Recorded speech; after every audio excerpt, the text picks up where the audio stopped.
Hello dear students. As you know, we are doing our chapter number 3, that is methods of separation. So, we will start our topic number 2, that is methods of separation. Students, separation के different methods उस mixture के components पे depend करते हैं. जैसे कि कुछ mixtures ऐसे होते हैं जिसमें दोनों ही कंपोनेंट्स क्या हों, सॉलिड्स हों. जैसे कि अगर हम शुगर क्रिस्टल्स को सैंड पार्टिकल्स के साथ मिक्स कर देते हैं तो वो दोनों ही टाइप के जो कंपोनेंट्स हैं वो इजीली हमारे लिए विजिबल होंगे.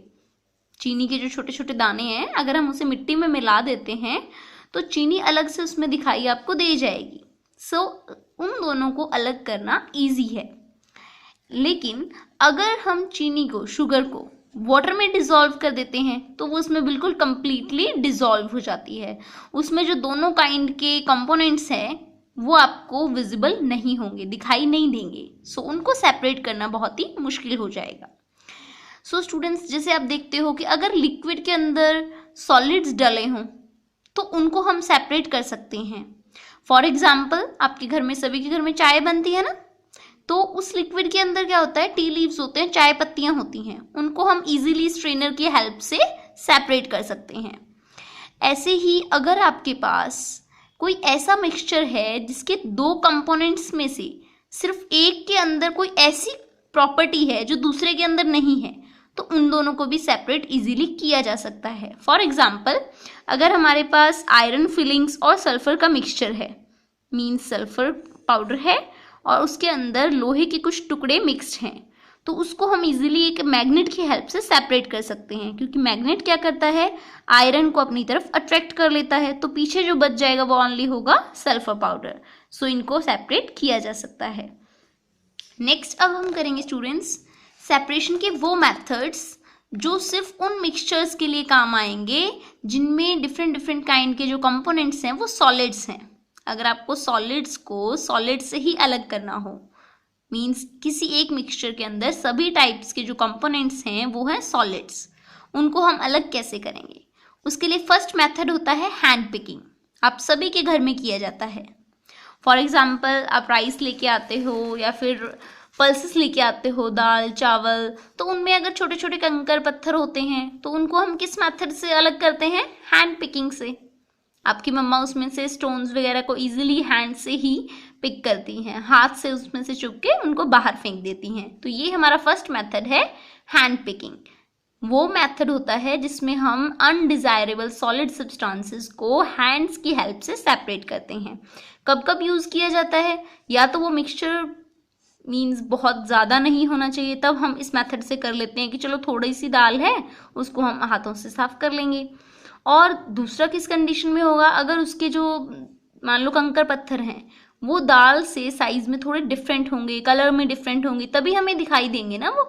थर्ड चीज़ है कि जो अनडिजायरेबल सब्सटेंस है, मीन्स कंकर पत्थर, वो बिल्कुल कम अमाउंट में होने चाहिए, तभी हम इस मेथड को प्रेफर करते हैं कि चलो हाथों से ही इसको साफ कर लेंगे.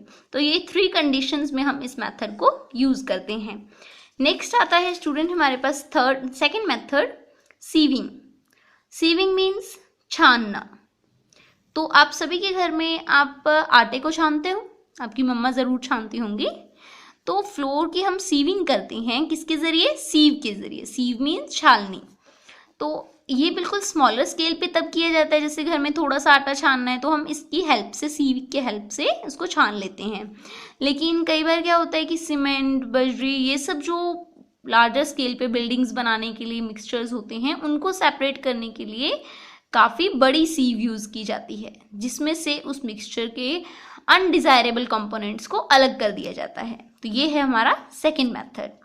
नेक्स्ट हम देखेंगे स्टूडेंट्स हमारा third method, that is threshing.